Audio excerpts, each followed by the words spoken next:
The Mannin Line with Andy Wint.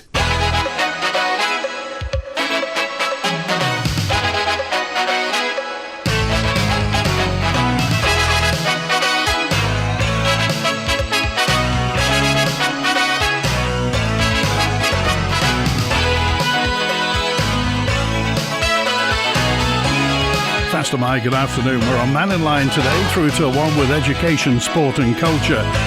The department that looks after, yes, education, sport and culture on the Isle of Man, and with the Island Games happening this weekend, that's a manifestation of the sporting prowess on the Isle of Man.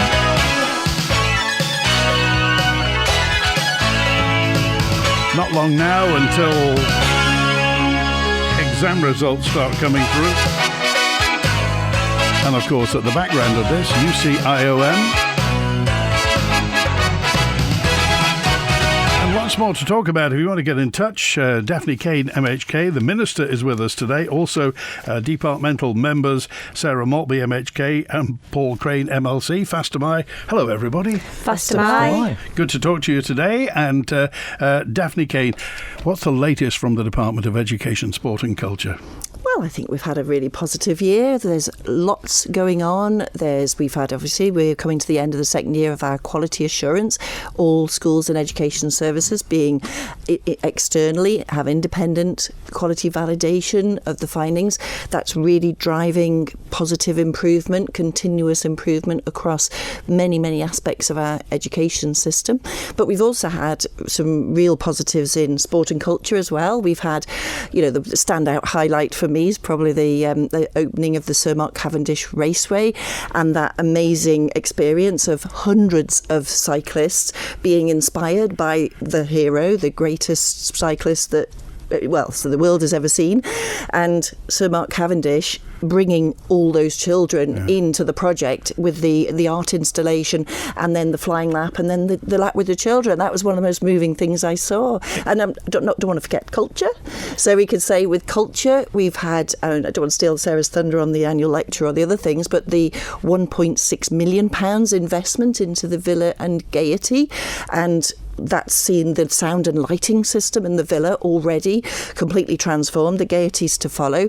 But a fun fact, part of that Villa Royal Hall system, obviously it's a vast space, and on the walls you'll see relief panels set into the building and a contrasting colour. The sound absorption panels, do you know what they're made of?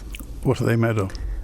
Recycled wind turbine blades. And we've got over 100 of them. I thought you were going to say gorse there. Bad idea. Fantastic.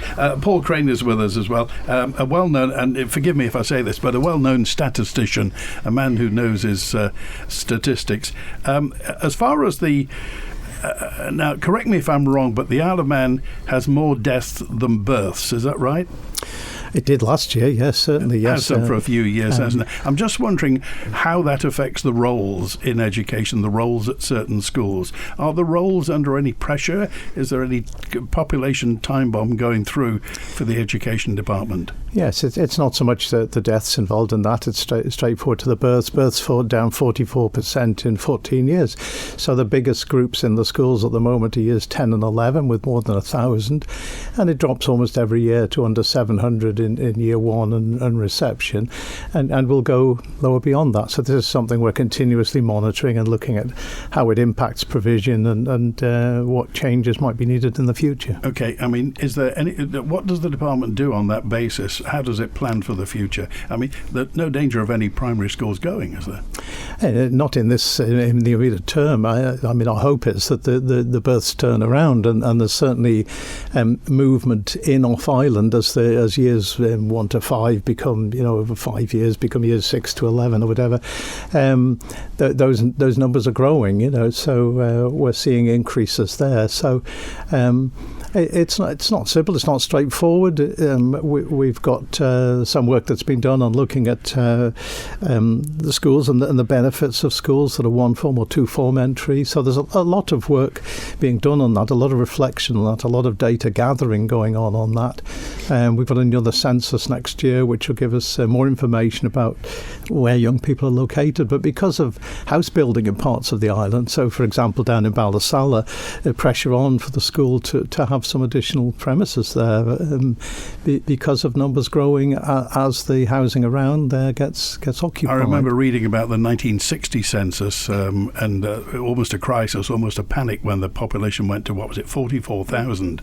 Is this an existential problem with the Isle of Man? Is it something we got to learn to deal with? No, because in between the 1961 census with 48,000, we had increases. So our population grew every census right through to 2011. It's since then that it's levelled off. But steps have already been taken to encourage young families and improve preschool education provision and so on.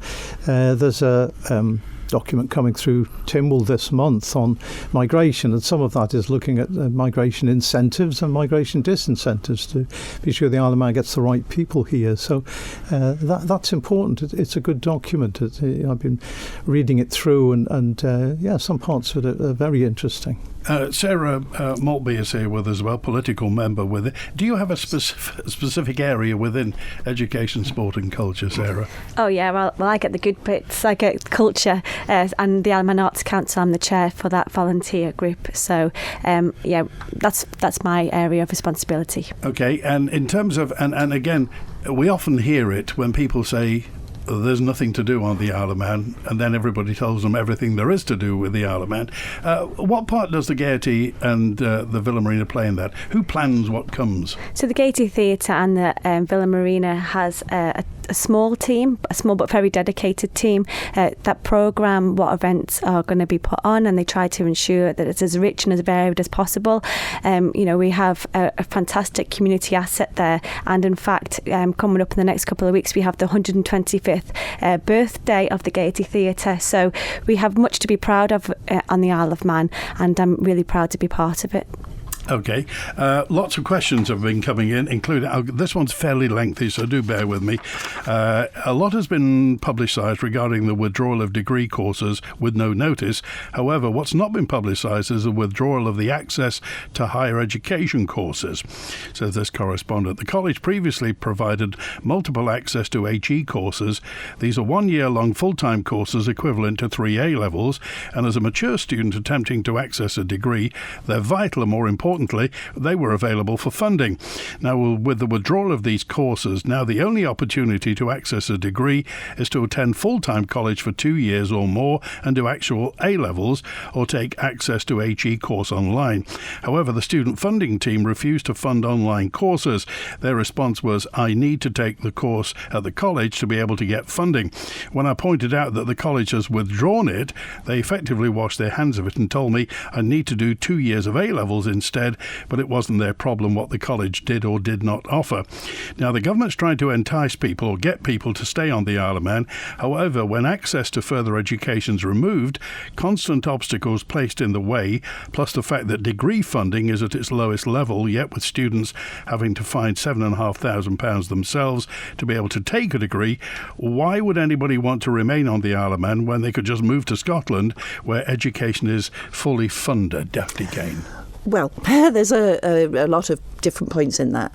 So the most important thing is if somebody is struggling to find the course or the further education that they want, then I'd really encourage them to contact the UCM for assistance. They are, and you mentioned 3 courses that very sadly, after huge amounts of consideration and taking into account a number of factors, not only the applications but the viability of some degree courses have been suspended for this year.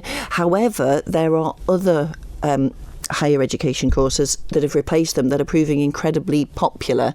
And I think I heard Manx Care Chief Executive Theresa Cope on your programme say that there are 40 student nurses starting at Kildare. So obviously that one of our courses in public health has been suspended, but we also have an alternative course that is proving very popular in social sciences, which includes sociology, criminology and psychology, I think it is. But the college obviously has to to assess what courses are viable, not only for the cost of provision, given the number of reducing students over the course of the 3-year degree course, but also the viability and the student experience within that. And then you mentioned about foundation courses. Now, I wasn't aware, having just been up to the art exhibition that was at UCM recently, there was some amazing artwork from people from foundation year to other years, and I'm aware of some really good success stories.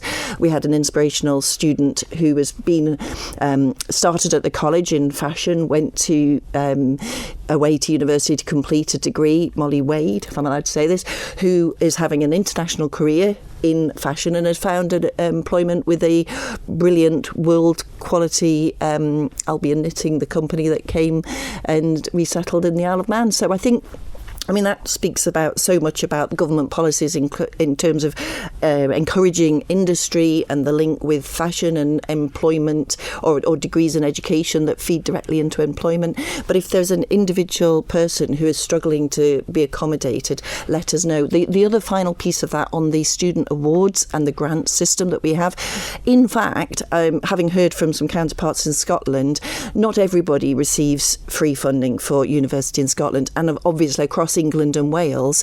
A statistic I found out for a recent question in Keys over our student awards was that the average debt now in England for a student leaving university is £53,000, and you compare that with the current situation, which is under review. We're having quite a big review of our student awards for that other point about the ability to support people who perhaps want to stay on the island or have family commitments or other reasons, but want that access to higher education. That is one of the factors that we're putting into the mix. We've got votes on various recommendations of the Public Accounts Committee to do with student awards, the level of funding and the breadth of funding. It's a live discussion for us at the minute, and we've committed to coming forward in the autumn with revised student awards, which is the amount, grant, loan, the mix, and what that will fund for the future. So we're not unaware that there are issues, and it can't be all things to all people, but we are looking for the fairest, best system to support our students on the island and to support those objectives of excellence in education, also lifelong learning. Okay, let's get to the phones now. I think Howard's first with us on Mannin Line. Hi Howard, you're live with Education, Sport and Culture. Hi Andy, this Daphne, is it? Yes, Daphne it is. Caine. Good afternoon, Howard. Is Sarah with you? She is. Yeah, that's all right. Sarah's, well, I don't know of you personally. I've never met you, but I've met Sarah quite a few times, and it's extremely helpful. But this is an old chestnut of mine, and it's something that should be followed up through. And you're going to say, oh dear, not again. But when you leave the Quarter Bridge and go to Braddon Bridge, there's a large line of lime trees all the way in Portesea Meadow. And these were put here in 1937. And all the good and the great are listed, because a certain gentleman is not too far away from you sent me a copy of the introduction to it. And all the good and the great at the time were there, and these were planted in 1937 to commemorate the Jubilee year of King George V. But looking at them now, the trees are remarkably well. But underneath, in the meadow, underneath the trees, it is pretty grim.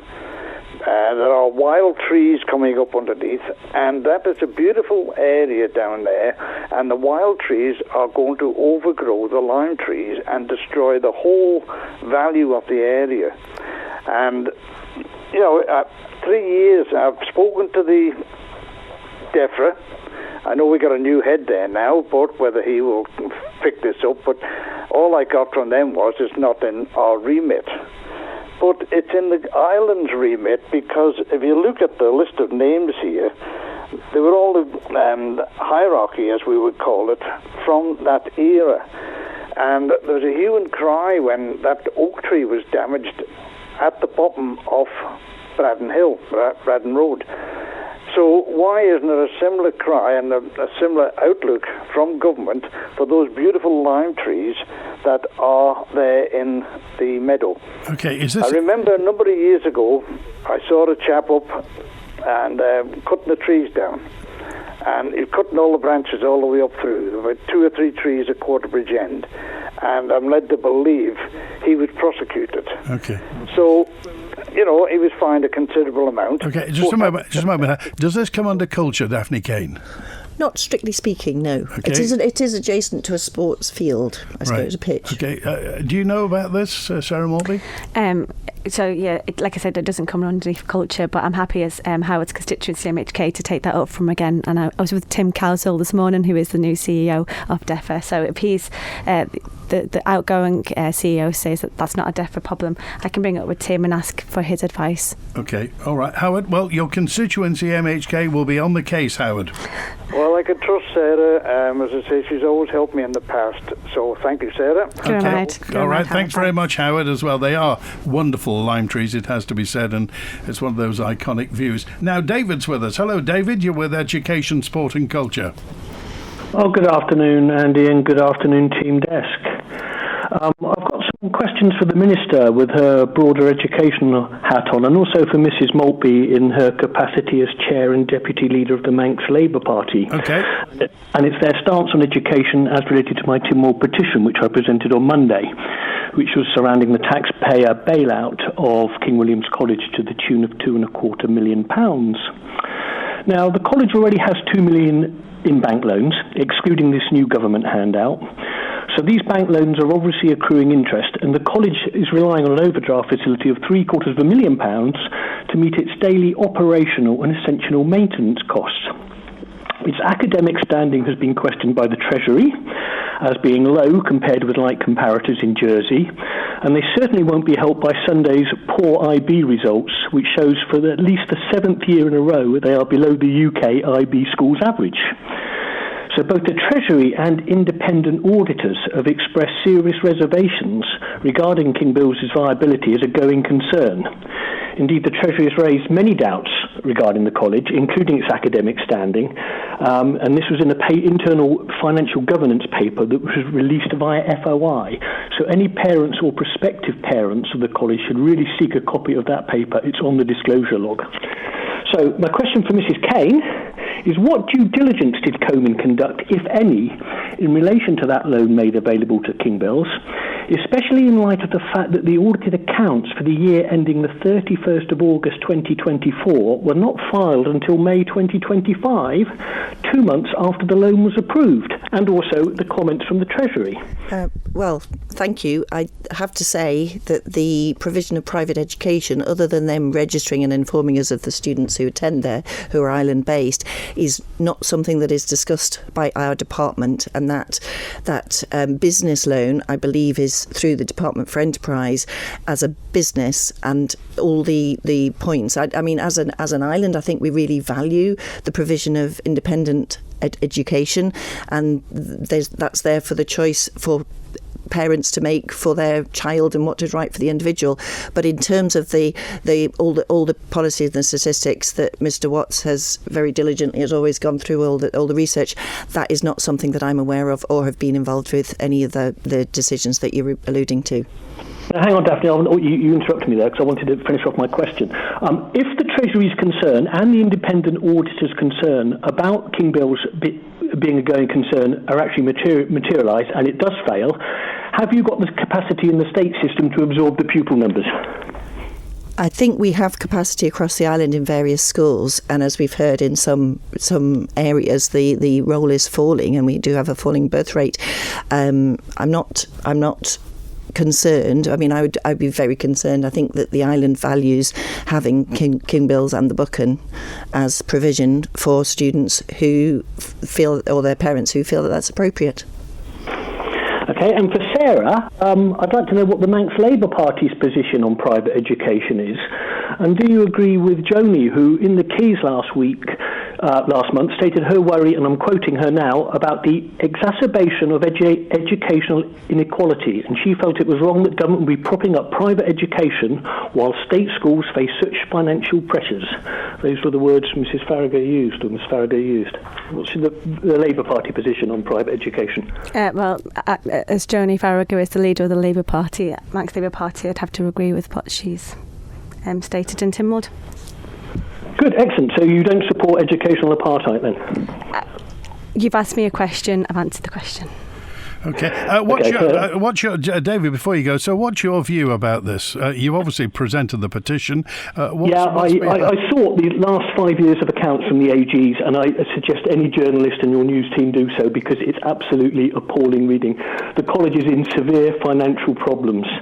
And it's a question of should taxpayer money fund it. The Treasury paper was most eye-opening, actually. It doesn't believe it will carry on. It's got grave reservations about it. It can't even be certain about the economic impact the college brings to the island. So I think there's a lot of shroud waving.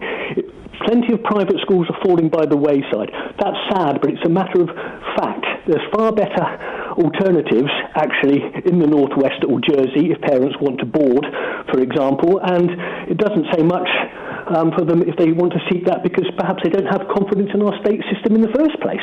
But I'm afraid, it can't be continually bailed out by government. It's £5 million in debt, Andy. It's getting £11 million in fees a year. One of the options it's presented, according to the Treasury, is going to increase class sizes and reduce the options available to try and cut down their operational costs. Well, that's not going to exactly engender the private sector, is it? The parents who want to go into the private sector. All right. So, thanks for the points that you've raised. Thanks for the statistics that you've given us. And obviously our news team will have heard that, and we'll give King Williams the opportunity to respond to what you said. But we appreciate your call. Thanks for calling today. Thank you. 27 minutes past 12. Bonzo now. Hi, Bonzo. You're live with Education, Sport and Culture. Hello there. Yes, just responding very quickly to previous caller. Given the fact that the last Chief Minister and the current Chief Minister are both old boys of King Bills, one wonders how much of a positive reception King Bills gets in government, but that's by the by. What I wanted to ask everyone is, what do they think education is for? Crikey. Do they think it's for educating, or do they think it's for training and making work-ready students? Okay, who wants to take that first? Well, we all have an opinion on that one. Thank you, Bonzo. The Minister, yeah. Thank you, Bonzo. Yes, I think education for education's sake, I think if you can inspire young people to have the enthusiasm and the urge and what they want to learn, that it doesn't become a chore. I think that the engaging students in our primary schools is particularly strong. I think we have a huge wealth of cultural experiences, a breadth of information from, everything from the local history and heritage through to Forest School, and also we're very fortunate in the last year we've the Ardwallen has been revamped as the outdoor learning centre. All year fives get the opportunity to spend time developing their puzzle solving skills and working outside. I think that education does actually both those things. I think education for education's sake, art for art's sake, all aspects of that are important. But yes, there has to be, and what drives it in terms of the exam system, what we do, has to be what employers generally demand to show a level of attainment and knowledge amongst the students who are leaving our schools and going on to further and higher education. Okay, Paul Craine. Yes, it's a good question. Thank you, Bonzo. Education is for education in its own right. And I think in the Isle of Man, we're more committed closer to that than most areas. So when some other education systems want league tables based entirely on GCSE results or A-level results, whatever, we have an education system that actually values the dispositions of young people, what we call the 6 R's. And that, in essence, is staking a claim that we're developing the whole student, not just developing a student to gain exam qualification. So I would say rest assured here that that's what's going on. It doesn't mean that we can disregard what's happening in the world out there. You know, one of the old stories in education is about the saber-toothed curriculum, which the story it tells is about having a totally out-of-date curriculum, developing skills and meeting needs that just don't exist anymore. Your education curriculum has to move on. It has to change. It has to recognise that the world of work is changing. So changes in IT and AI and so on, these all become a part in education, but we're absolutely developing young people for themselves and their future more than we are trying to meet the simple needs of the community. And I think that actually serves both best, because if you're trying to predict what the world of work needs and you build an education system around that, by the time the student gets to the end of it, the world of work has moved on. So you can't really just provide a whole education system. It's about training them for employment. Sarah Maltby. So before I was elected in 2021, I worked at Caine in Learner Support Services. So that my job really was to try and help those young people to develop the skills and the tools required for the wider world, and not just for their GCSEs. And it's so important that we get the basics right, and we ensure that those young people's their confidence, their self-esteem. You know, we have had a real mixed bag for the last few years, and actually that's probably the most important thing, is to get people feeling like they've got that confidence to go out and achieve their own personal goals. Bonzo. Well, looking at the world as it's very, very rapidly evolving, the idea of education as primarily providing work-ready persons for the job market, I think is increasingly not a viable idea. Business has been, if there's one thing I've experienced in, over 40 years of being sort of anywhere near business, etc., is that business wants it doesn't really know what it wants, but it wants it yesterday, and it wants somebody else to pay for it, usually government.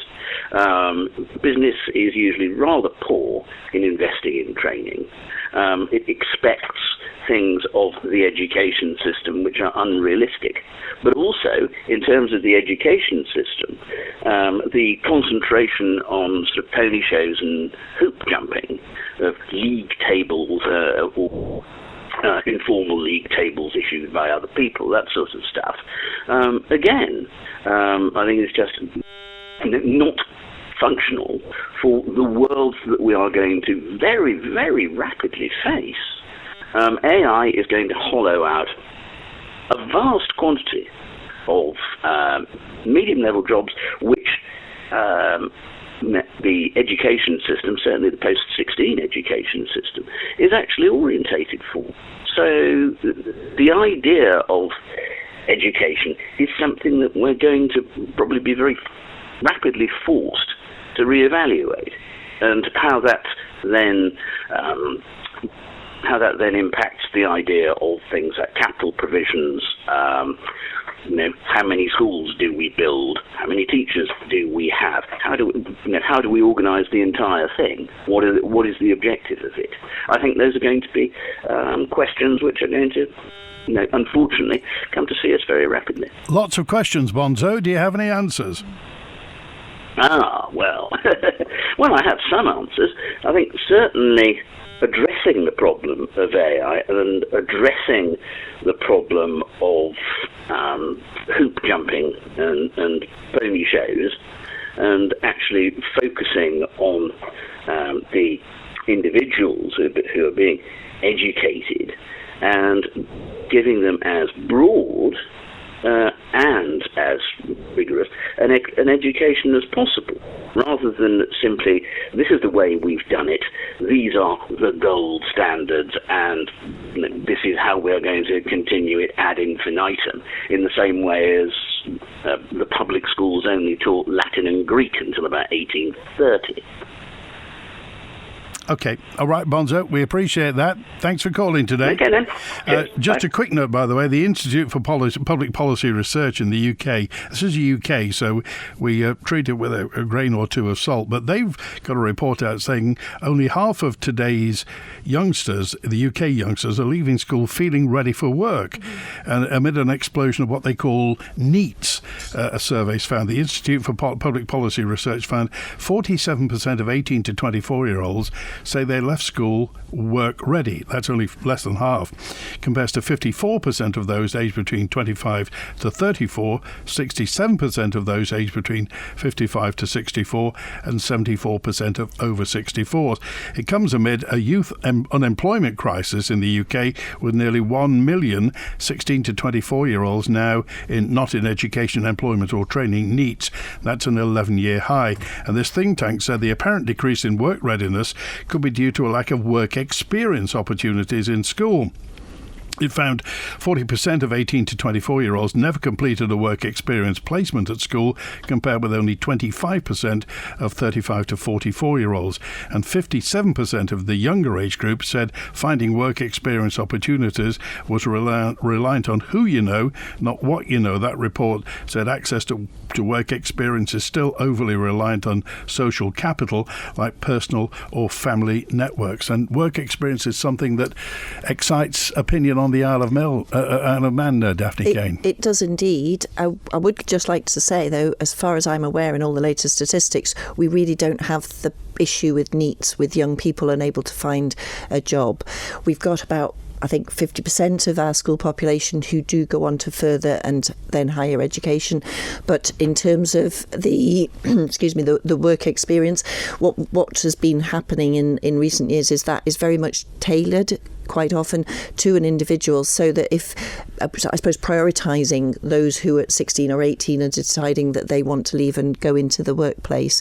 And we've got a whole breadth of opportunities. I did have the figure, I think, in recent Keys questions, but the individual schools and the careers service work really, really hard. Plus we have the careers fair and various opportunities that DFE have as well. But actually the amount of young people who are not work ready to go into the job, I appreciate it, some of that is confidence and having awareness and the access, but that NEET statistic I think would be very different for the Isle of Man. Okay, appreciate that. Do we have a broad breakdown of how many of our school leavers go on to further and higher education or into work? We do, from the school leaving figures. I think about 50% go on to higher education, further and higher education, and it might actually be more. And then we've got apprenticeships, and we've got other courses, and we've got a lot of people doing earn as you learn. Far more people, I suppose, deciding that the university or the academic route may be not for them, and preferring those companies who are able to offer support for students, whether it's engineering or insurance or accountancy, banking, etc., where you're employed but then you undertake ongoing training and qualify over several years. Okay, we're with Daphne Caine, Paul Craine and Sarah Maltby from the Department of Education, Sport and Culture. Ryan's on the line now. Hi Ryan, you're live with Education, Sport and Culture. Hi there, I hope you're well. Hello guests, hello Andy, hello studio, hello everyone listening. Okay. You've actually answered a bit of the question that I had in the previous 5 minutes, so thank you very much. To try and sort of bite-size it, or to stop me from waffling and my brain from frazzling, the core of my question was, when I was in high school, which doesn't feel like it was a long time ago, I'm only 27 now, but it probably is a long time ago, there was really no emphasis on anything but university. I don't know if that was school-wide across the island, or if it was specifically just, it was QE2, just for argument's sake, where I went for high school.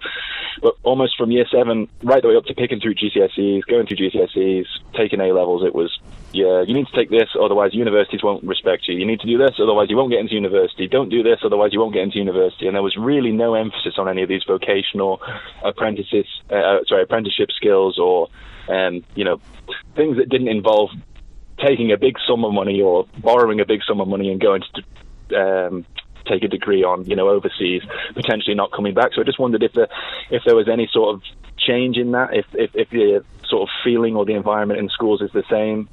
As I said, I'm probably exaggerating a little bit, but it was more so. It did feel like you either go into university or, you're going to be homeless, or you'll end up picking up, some kind of government assistance or something. Okay, who wants to tell? Do all roads lead to university? Paul Craine. Okay, happy to answer that. It's an interesting comment. It's a comment that I've heard before.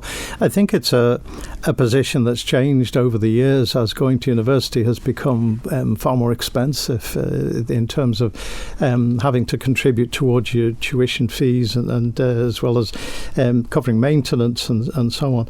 But this is one of the reasons why UCM has been opening up alternative opportunities that will lead to degrees in the Isle of Man, perhaps doing it a year or 2 years here before you complete the third year at University of Chester or somewhere. So those sort of offers are opening up. I think school teachers too are far more aware that the university route is not the only route that's out there. And when we had the Select Committee on Population Rebalancing, we interviewed some students from UCM, and they thought that the route they'd taken, doing degrees on island and having some work experience built into that, they felt they were going to be in a better position from work point of view. They thought they'd be getting higher salaries than their fellow students who'd gone away to university. So there really are opportunities here, and I'm pleased to sort of encourage young people to look at that.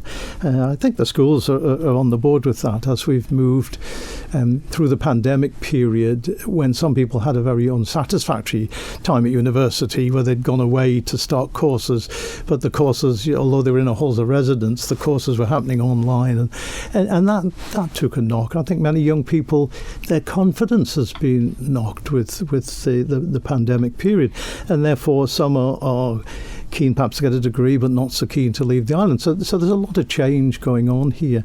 But I think the point was well made, and I think there has been response to it. I think we're in a changing time. Ryan, did you go to university, and what did you end up doing? Strange enough, I did. I took my A-levels at QE2. I failed chemistry. I had dreams of becoming a vet. Did an awful lot of work experience for it. And it wasn't until going in for my interview to go back for my second year of A-levels that my head of year was just like, this is not for you. And I was like, would have been nice to have known that a year ago. But so failing that, I went to the college. I did a foundation degree there, and then went down to Falmouth and studied television production, which wasn't as useful as I'd liked it to have been, but we live and we learn. Okay, and what are you doing now? I'm landscaping, actually. Enjoying the sun and praying for some shade, actually. Okay. All right, we appreciate it. Thanks for calling today. Good to hear from you, Ryan. Education, sport and culture today. There was a recent a report, Daphne Caine, about, was it Isle Listening, talking about an interactive session teaching children the transition basically from year 6 into high school. Is this a kind of notifiable problem? Is there a problem of year 6s moving up?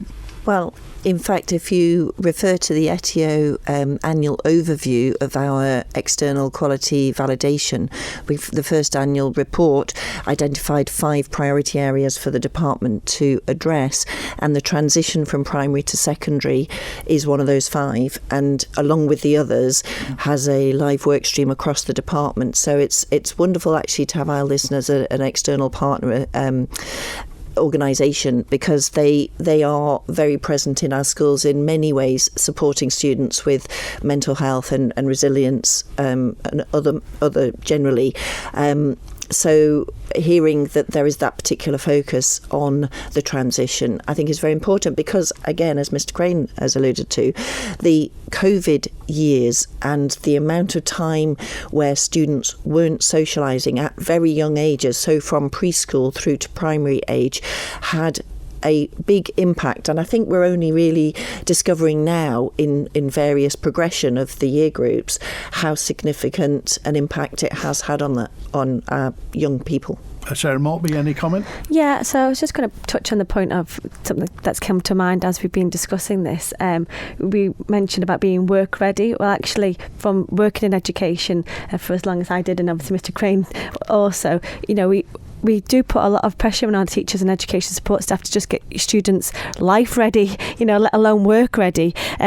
Being punctual, how it's important to, be present and to be engaged. It's a lot that we ask of people to do, and I think actually from COVID we've learned that people's pathways, they don't need to be straight anymore. That's not a straight line, GCSEs, A-levels, university, then go and do your job and then get married and then have children. It's kind of like, actually your pathway can be far more interesting. It can take you different angles, and I think sitting here today, did any of us believe we'd become politicians? We've all had different careers before we've actually come to where we are today, and I think that's one thing that we need to install in our young people, is that really the possibilities are going to be challenging, but you can get there with the right tools. What was your ambition as a young girl, Sarah Maltby? What did you want to be? Well, actually, I did actually want to be an MHK. Well, there you go. I may be the one difference there. However, ultimately, I got to into this position from a caring background. So I was a carer for 20 odd years, and then a part-time carer, and worked obviously with young people. So I kind of arrived at this place after doing my research and being actually working in the field that I'm now trying to represent within Tynwald. Okay, back in just a few moments' time with education, sport and culture. Hi Liz, I see you've had your garage converted. We're desperate for more room. Yes, come through and have a look. John called Manx Property Conversions. We now have an extra bedroom, but it could be another reception room, kids' playroom or office. They also did our conservatory roof last year. We were so impressed, we got them back to convert the garage. Wow, I need that. What's their number again? Call MPC on 450 500. That's 450 500. Or find them on Facebook at Manx Property Conversions. This week only, get a free upgrade to Loganair's Fly Flex fare.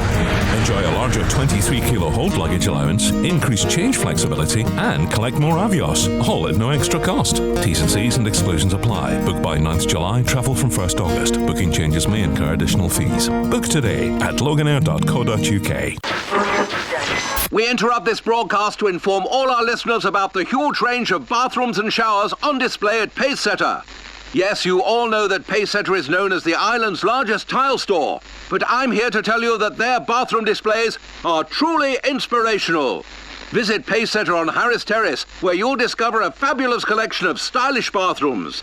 There's something to suit everyone, with design available. Pacesetter bathrooms and showers to show off about. Ellen Van in Fuels would like to wish everyone at the Southern 100 Races a safe and successful time in this year's event. Ellen Van in Fuels, supporting the friendly races. Tony Christie's Farewell Tour is coming to the Gaiety Theatre on 24th of July. Sing along to unforgettable classics like Maria and Avenues and Alleyways for one final magical night. Don't miss this chance to celebrate a legendary career. Tickets are available at villagaiety.com or call 600 555. Tony Christie, The Great Farewell. 24th of July at the Gaiety Theatre. DOI Minister Michelle Hayward certainly seems in a hurry to get things done and bring about significant change to our lives. With government's record for speed being noteworthy primarily for its absence, you'd imagine the minister's drive and determination might be welcomed as a breath of fresh air. She's certainly succeeded in dividing public opinion, but is she out of her depth or boldly taking on the controversial issues that others have feared to tackle? Find out on Perspective this Sunday at 12 on Manx Radio with me, Phil Gaughan. The caped DOI crusader is certainly making a splash, but will the kryptonite of public opinion finally get to her? The Mannin Line with Andy Wint. And Daphne Caine, MHK, Sarah Maltby, MHK, Paul Craine, MLC. Daphne Caine, Tony says, could you ask what's happening to the NSC pool tiles?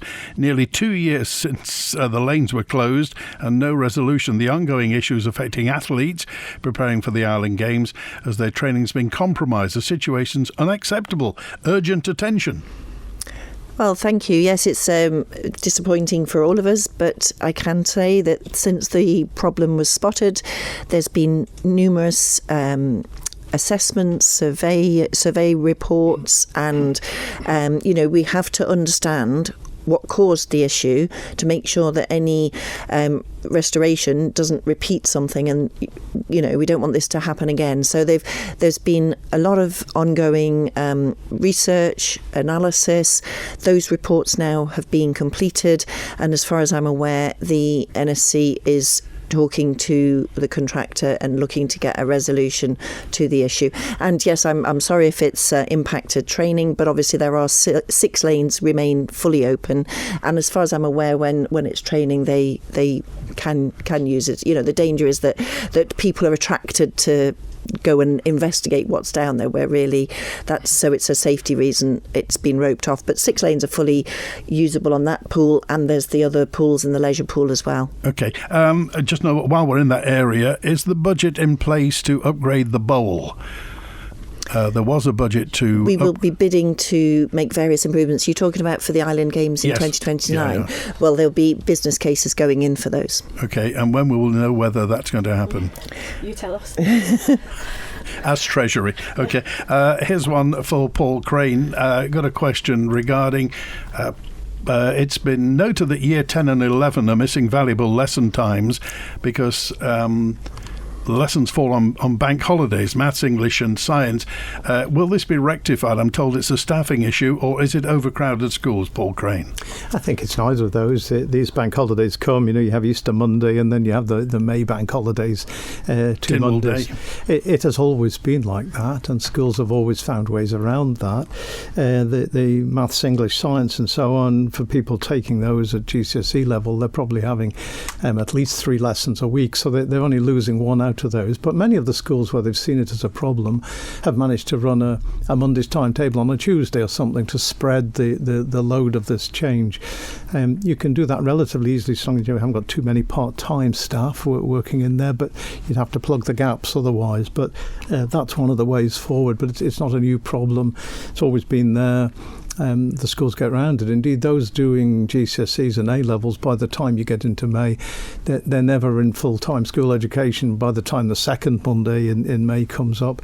The Easter Monday only affects them if you've got one of those holidays where the Easter weekend is not in the middle of the fortnight. So in practical terms, it's not such a great problem. But there is this solution of running Monday's timetable on a Tuesday or a Wednesday to compensate. Okay, a couple more to get through. So briefly, if you would, what does the Minister and Mr. Craine think of the Isle of Man school league tables published in a Facebook Isle of Man parents portal, Daphne Caine? I think Paul Craine has very strong views on this. I understand why some parents and people feel that is valuable, but in terms of improving outcomes for the individual and for improving education generally, I don't think it's helpful. Yeah, I think school league tables, they're an issue, but they're problematic from the beginning to the end, really. What are you going to put the league table based on? I used to work as an education advisor in the education department. Parents used to phone up and say, I'm moving to the Isle of Man. Which school do I send my child to? You haven't got a league table? No, we haven't got a league table. But I've got all the data you could possibly imagine. Okay, tell me which is the best school. So I'd say, well, if you want the school that had the highest number of GCSE passes at C and above, yes, please, it's this one. Okay, but they didn't get most A's. Oh, we got the most A's. Well, this school got the most A's, but that school didn't do so well at the lower grades, So it depends on the child that's coming. And after a 5-minute conversation, parents would say, well, where should I send them? Because when you look at all the data, there isn't a table, there isn't an order of schools. And if you look at individual subjects, there isn't an order of schools. So where do I send them? Well, send them to the community that they're based in. It makes more sense. That's where the people who live around them go. That's where they'll make friends. They'll come out with broadly the same set of results, whichever school they go to. And it'll be the local school, less travelling and so on. And I think that's where league tables fall down, really. Okay. Sarah Maltby, is it the annual lecture coming up? Yes, so we have the annual lecture on September the 15th, I believe. Paloma Faith is joining us this year. So the Isle of Man Arts Council, this is their initiative, and we're really proud to be able to bring Paloma Faith to the island in conversation with. I really hope that people can come out and support the event. Again, Dame Joanna Lumley was really popular last year. please get your tickets. And whereabouts is it again? It's at the Gaiety Theatre. Okay. So, tickets are still available, but they're selling fast. Will she be doing any songs when she's there? It's in conversation with. So, as anybody who follows Paloma on her social media will see, she is really interesting. She's got a lot to say. And so, actually, there'll probably be no time for singing. Okay. And just to note, there's a brief question now. This is to the Minister. The image seems that the department is in dispute with head teachers. Is this so? Well, I'm aware that there is a ballot ongoing by one particular union. I would say from my time in the department, the head teachers are incredibly passionate and dedicated. And in terms of the relationship from the department, I've seen a very positive one, and would only say that we are always open to continuing positive, constructive dialogue with all the teaching unions. Okay, well, I'll just follow that up. It's a lady called Freya who said, if this isn't so, why is the union making it seem like there's an ongoing dispute? I think there's a particular reason, but the union official has articulated the concerns. I would say that we remain happy to engage in constructive dialogue, and from what I've seen and the head teachers in the schools I've visited, we've got a lot of very positive work going on. We've got this ambition to continuously improve. We are aiming for education excellence, and while looking after well-being and hopefully encouraging lifelong learning. Okay, we didn't even get to pre-religious education and PHSE, which I was going to talk about, but that's it. We're out of time. Thanks to Sarah Maltby, MHK, to Paul Craine, MLC, and to Daphne Caine, MHK, Minister from the Department of Education, Sport and Culture. Thanks for being with us. Do pop back again soon. Thank you. Thanks, Andy. And we're back with an open line tomorrow. In the meantime, if you want to get in touch, the email is manninline@manxradio.com or call the answer phone on 682-634. Thanks to Chris on the phones today. Enjoy your Wednesday. WINT